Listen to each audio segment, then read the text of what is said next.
Okay, well, this is the Juneau Gastineau Rotary Club, and we're here on Tax Day, April 15th, 2021. We are happy to welcome Jordan Nigro, who works with youth here in our city, and she's going to give us an update on the new Spruce Root House, which has a Tlingit name as well, and hopefully she can tell us how to pronounce that. Jordan, I'll go ahead and turn it over to you. Thanks, Amy. Can you all hear me all right?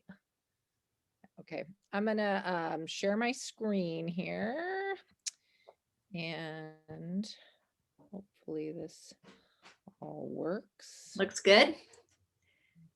All right, excellent. Hey, Jordan, if you could move a little closer to your microphone, that'd be great. Okay, I can talk a little louder too. Let's see here. All right, can you all see that? Okay, so first, I thank you so much for having me. Rotary and Gastineau Rotary has done so much for Zach Gordon Youth Center over the years. There's just, we so appreciate Juneau's Rotary clubs because they really help kids in Juneau, and it's super awesome. So thank you for having me. My name is Jordan Nigro, and I am the manager at Zach Gordon Youth Center. And we have been, I'm going to tell you a bit about what the center's been up to, but yeah, mostly this presentation is about Shaye Hathit, which means Spruce Root House in Tlingit. And some of you may have seen there's a little video about the name, and I'm going to show you that too, and it helps with the pronunciation. It's Hune Lance Twitchell made it for us, and it's really beautiful. I feel like I should watch it like every day, because when I watch it, it makes me feel so good. It's just so lovely. So we have been working with the Housing Authority on the Tlingit-Haida Regional Housing Authority on this project. So we'll talk some about that as well.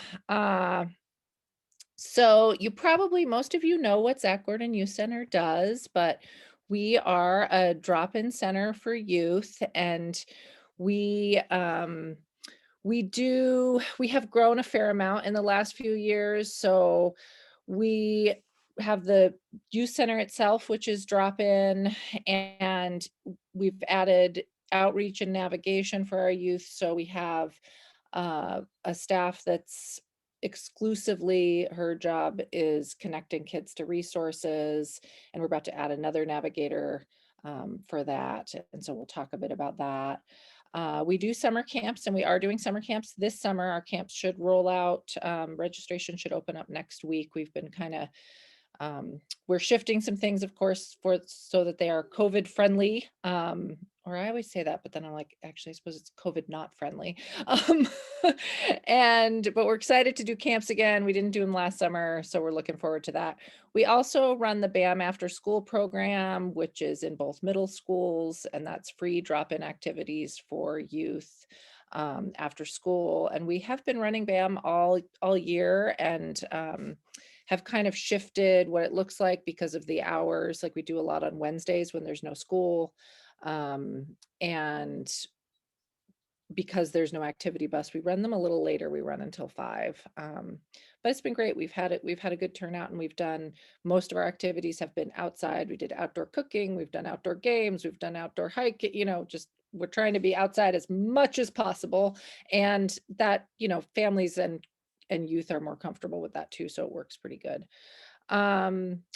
We've added a family engagement component to that program. So we have an AmeriCorps member who their role is to connect families to our programming. So we do family nights and different informational activities for youth or for families through that program. We also have our Youth Employment and Parks program, which you've probably heard about. It's great fun, and we employ around 10 youth every summer. Last summer it was more like 18 because of the additional funds from the CARES Act, but we partner with SAIL on that project, and the youth work in the parks all around town, and It's super fun.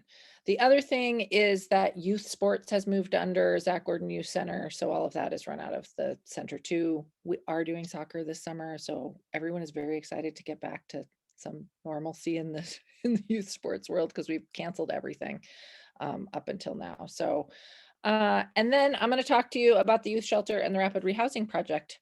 And those are the things coming soon. And rapid rehousing has already started actually. So these projects were both developed in partnership with Tlingit-Haida Regional Housing Authority. The Spruce Root House is the shelter at 9290 Hurlock. And in that arrangement, they will be the property managers and we will run the program. And then our rapid rehousing project is for older youth, for 18 to 24-year-olds, and it's getting them into apartments in the community.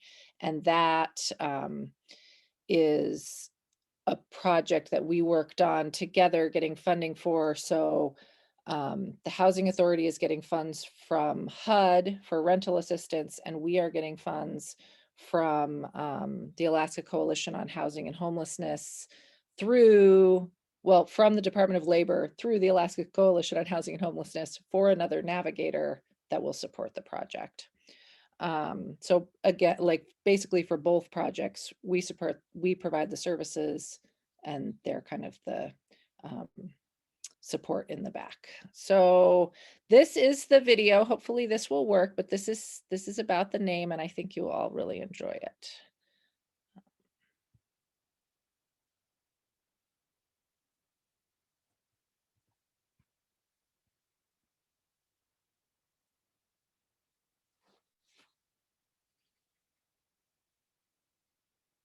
Sheikhat hitaya yitu sakya hit. Yachashtakat adatki has to ayich sati. Has to kaki yisawe wututlayach. Yach aya has to kach agach to deil. Kushtiach gudachsa. Kasachan katitla an aya. Has to jich gach to tea. Yach. Washli satin sha shaki.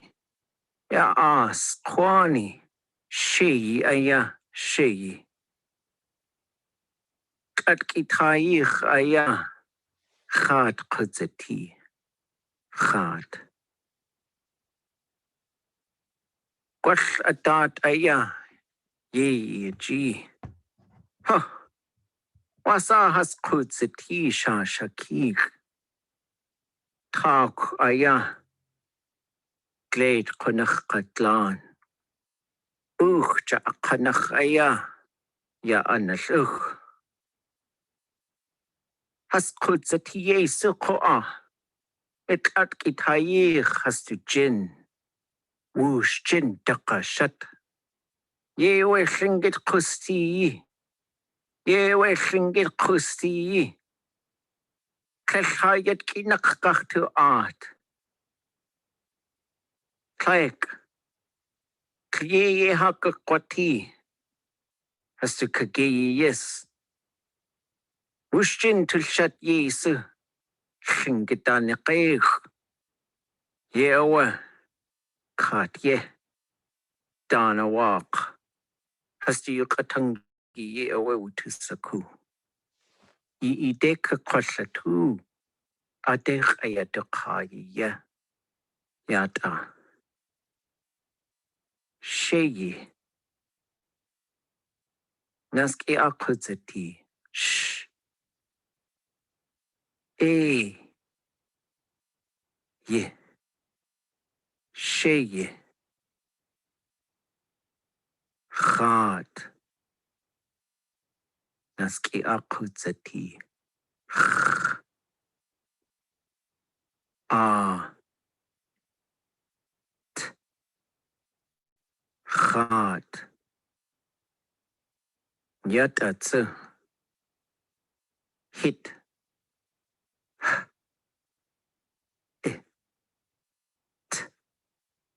Hit. Yewa aktuasagu. Wujin aya. Watuasa. Sheychad hit. Sheychad hit. Sheychad hit. Sheychad hit. Yeawa gunchish. Ya hast du eine kakaya. Ak kwan.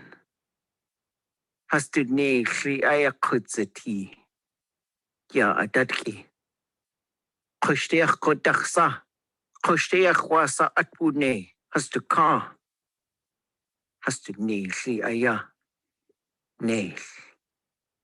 Neil. Adeshi aya.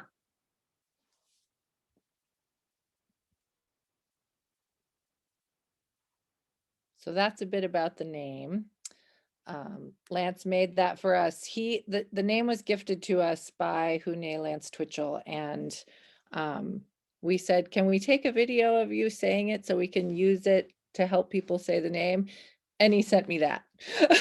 So it was way better than anything we possibly could have done.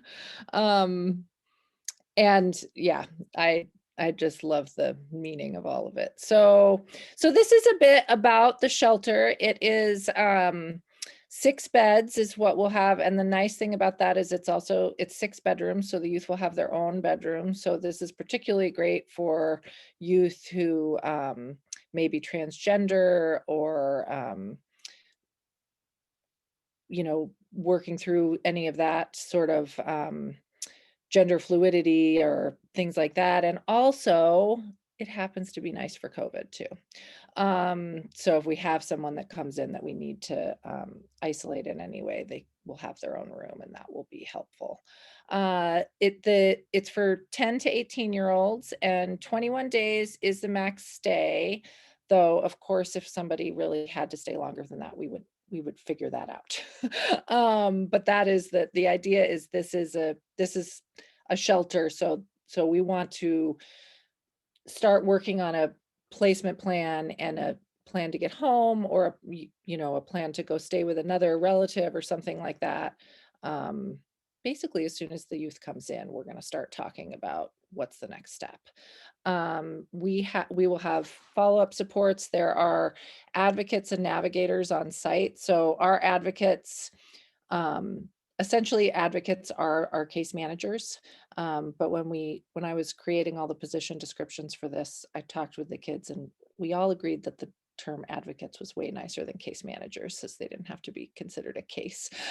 So we chose advocates, and the advocates will, when a youth comes in, they will be assigned to an advocate. We'll have 2 advocates on staff, and they will help, make a plan and connect with all the family members or, teachers, anybody who is a support in that youth's life, and we'll work together with them to get them connected to whatever they need and get them out the door to a safe place. We do expect, of course, that we will see many of the same kids over and over again.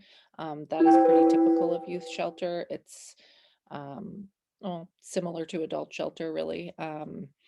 And so sometimes it will be stabilizing the crisis, doing a mediation, sorting things out, and then they might go home, and then things might go well for a couple months, and then things might not go so well and they come back.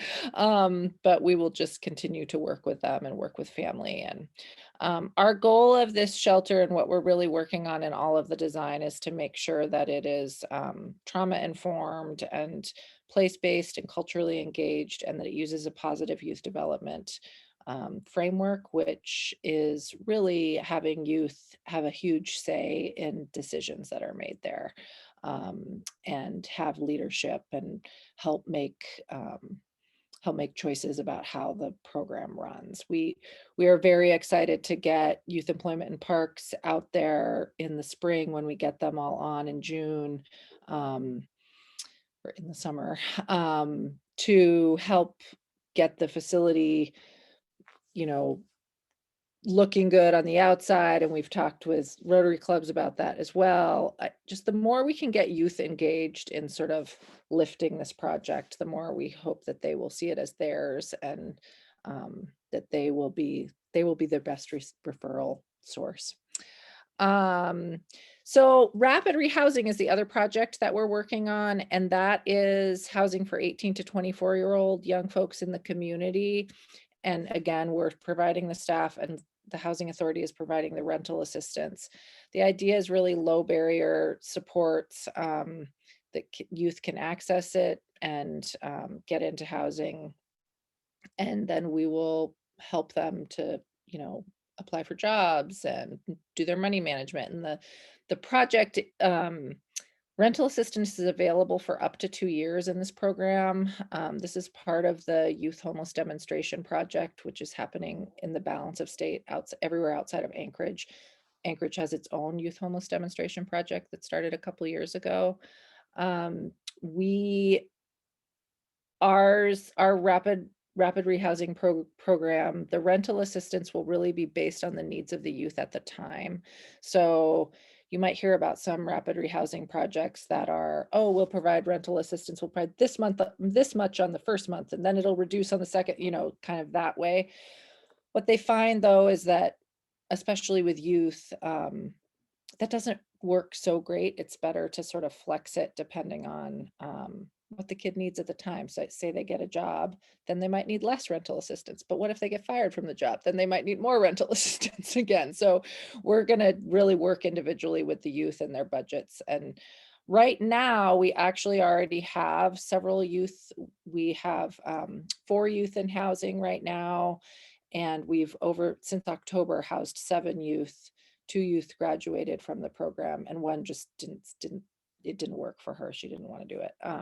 But this is because in October we were finding youth that were going to the warming shelter, and so I just went to the EOC and said, would you be willing to support us with some funds, because this project is coming online? And so that has worked great. We've been able to kind of practice, and we've done that through Friends of Zach Gordon. So the Friends of Zach Gordon sends the rental checks, and we provide the supportive service. But that will, when the funds come through from HUD, that'll all switch over to the Housing Authority.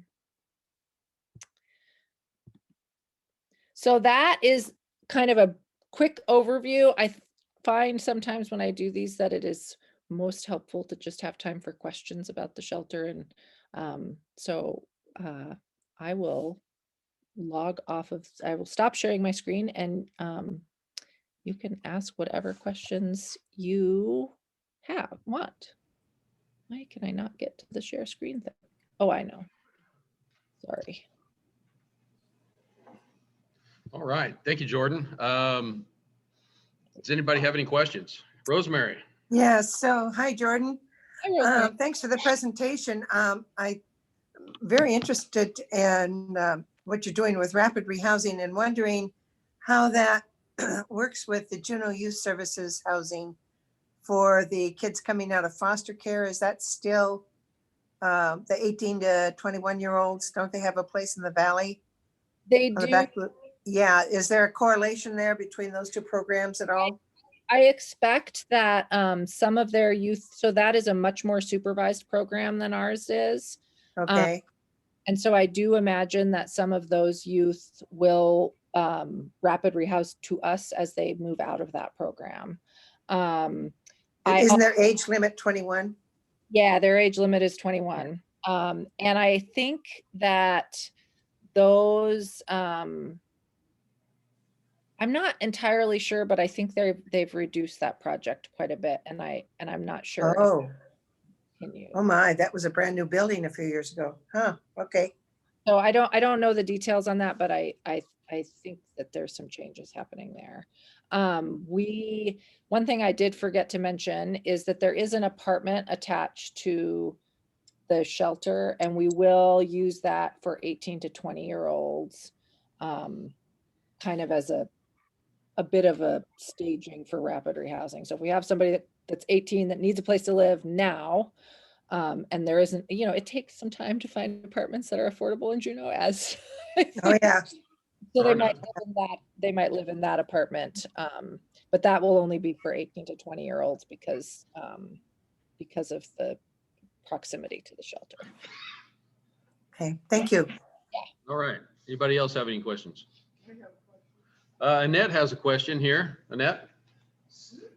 So on your 10 to 18 or 16, 18-year-olds, it says that it's 21 days.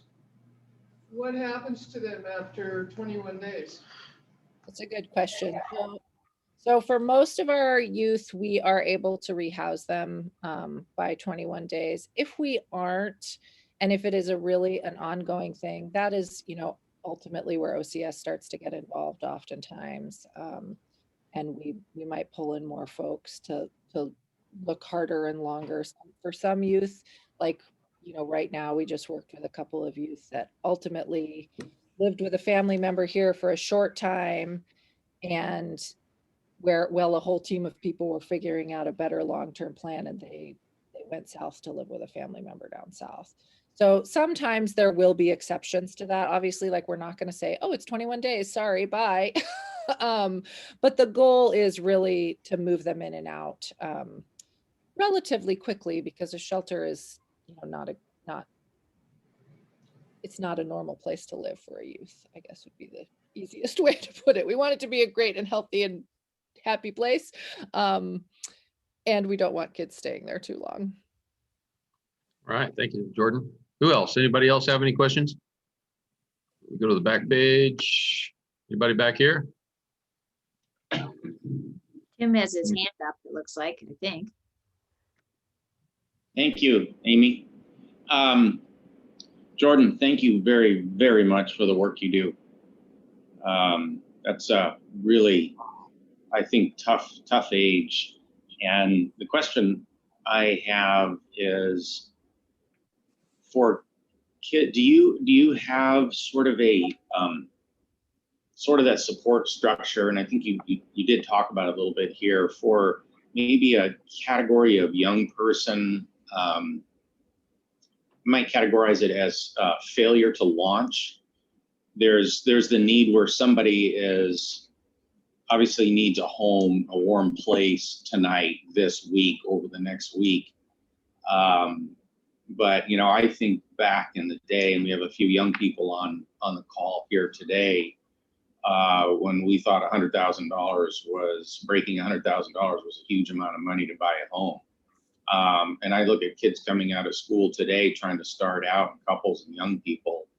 And even in the 18 to 21-year-old age, it's $250,000 just to get a condo, and it's just ludicrous. And that can be really demoralizing and discouraging, I think, for young people. And so you talk about jobs and that kind of thing, and that sort of.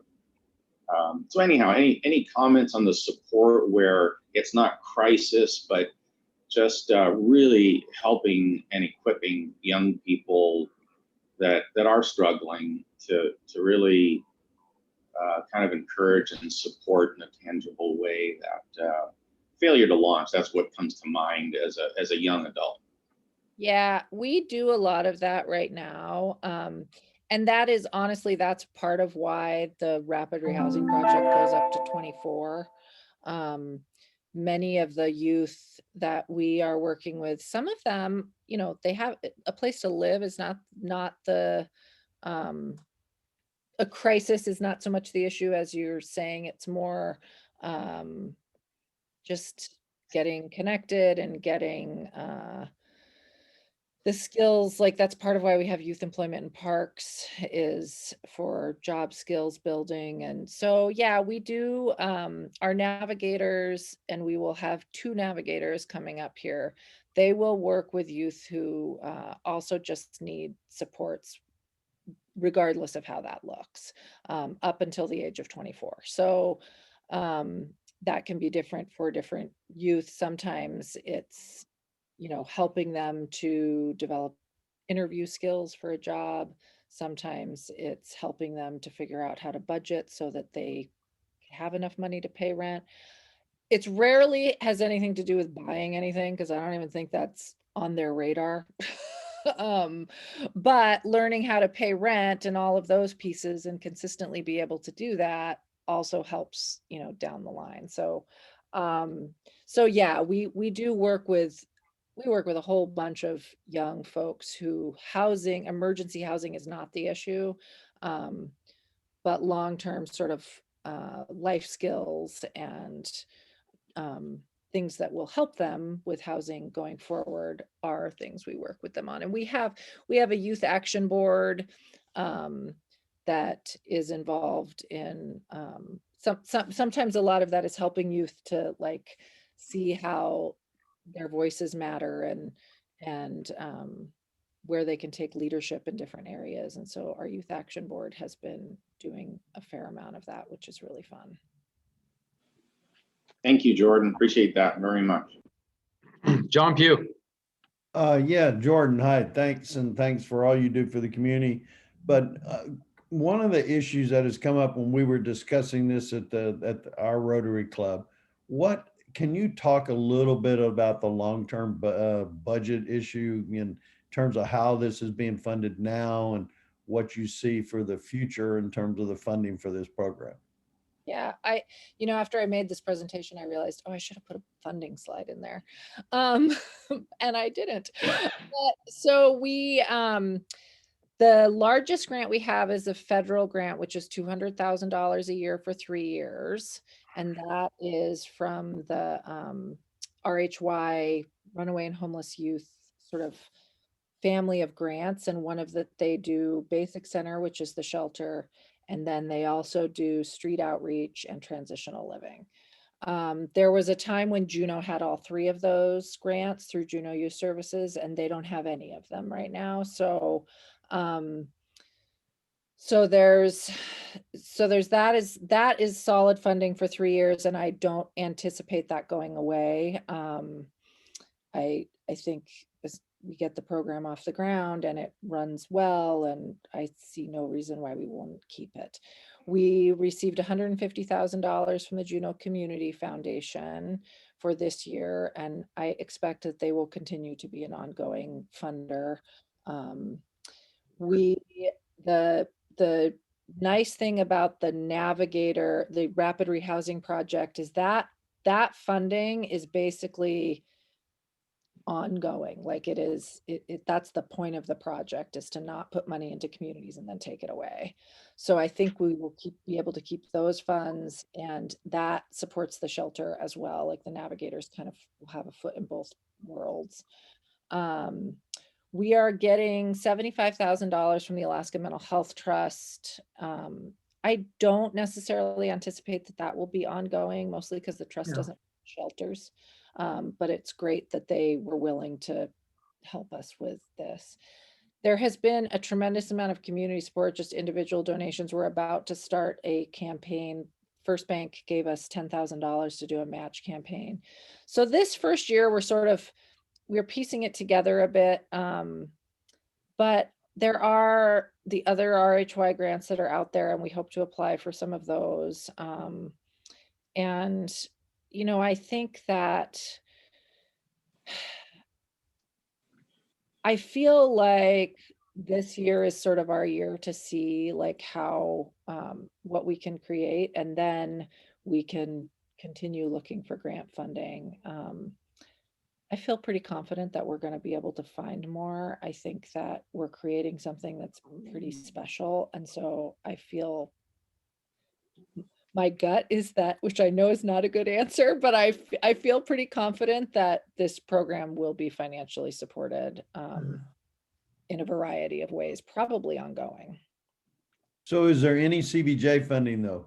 There is. There's I think there's just about 100,000 in this budget. Okay.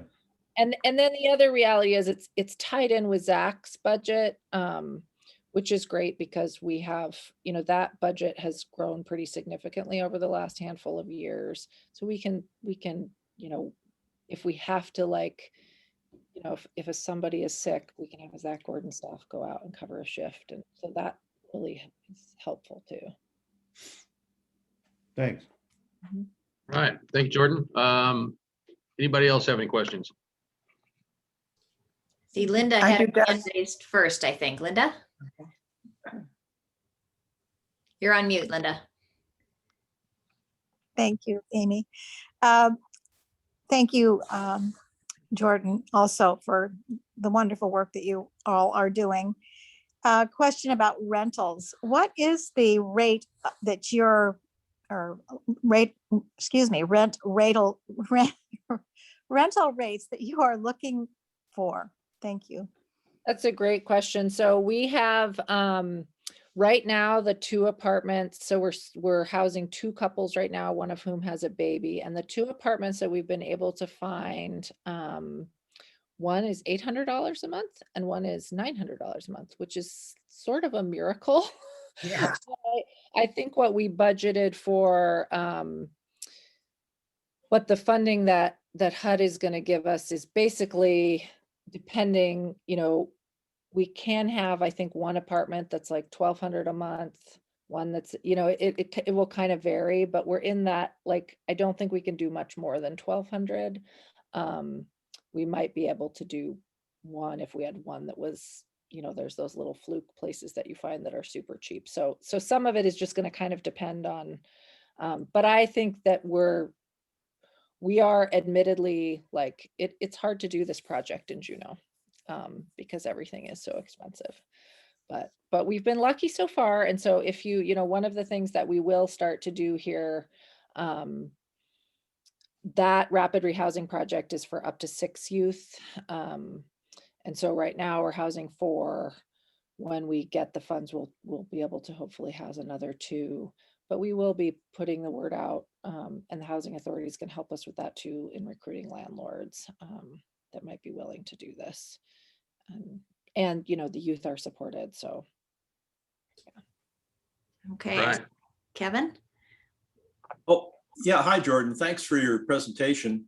You know, what our board is specifically dealing with is, we were thinking, I mean, we've already made the donation of $2,500, and as you know, the presentation is going to be tomorrow. But we're looking at the potential of doing something on an ongoing basis to kind of show support, even though $2,500 a year isn't a lot of money. It provides some flexibility, but we were thinking maybe more important, it shows the assembly and the community that people are really interested in supporting programs like this for kids. And I guess the question we have for you is, does that really help as much as it should? Are there better ways to use that money, or would an ongoing contribution of $2,500 a year be important for the program? I mean, I think it's great. I think the community support for this project has been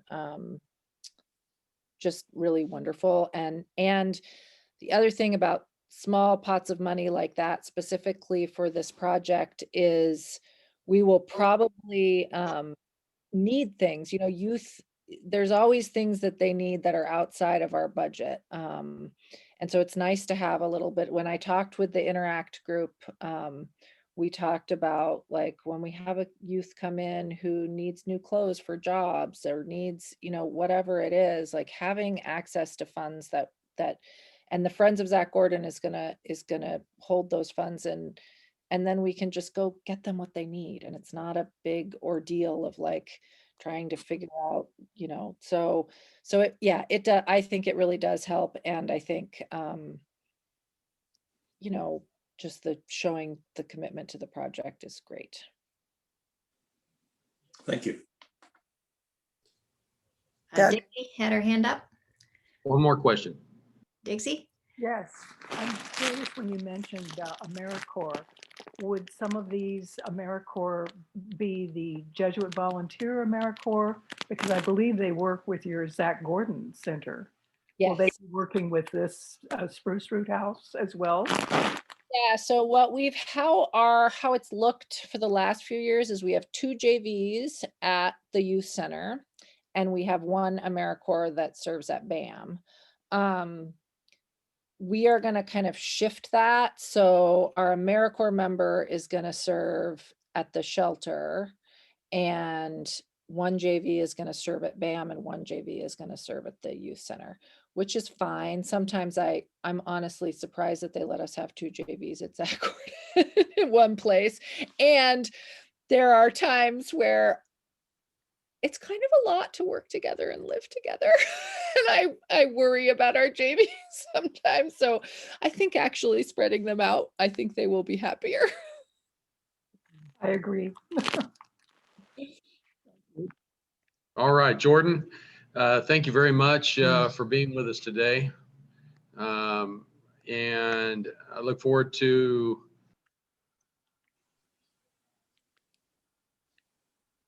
having technical difficulties here. I'm looking forward to seeing you tomorrow at 4:30 at Spruce Root House in the Valley. If anybody would like to come to that and come to the presentation, that'd be great. I'd like to see you all there. We're running through some technical things here at the Prospector. So next week we should have sound. Like I say, if anybody feels like they'd like to come on down and join us, you're more than welcome. Doug, one club business. Yes, John. The litter cleanup will be May 1st, Saturday, May 1st. We'll meet at 9 a.m. at the Yacht Club. We're coordinating with the Wayne Stevens of the Downtown Rotary Club, because we both have that section of highway to clean up. So I've already got 9 people, so we've got a good crowd. All right. So John was saying May 1st at the Yacht Club for the cleanup. 9 a.m. 9 a.m. And I believe it's from the Yacht Club to the Douglas Bridge. Douglas Bridge. So we're taking the high school side. And we're taking the high school side. I know it's not a race, but if we win and get more trash, that's better. Anyway, I'd like to thank you all for coming. I'd like to thank our guests and visiting Rotarians for coming. And this meeting is adjourned.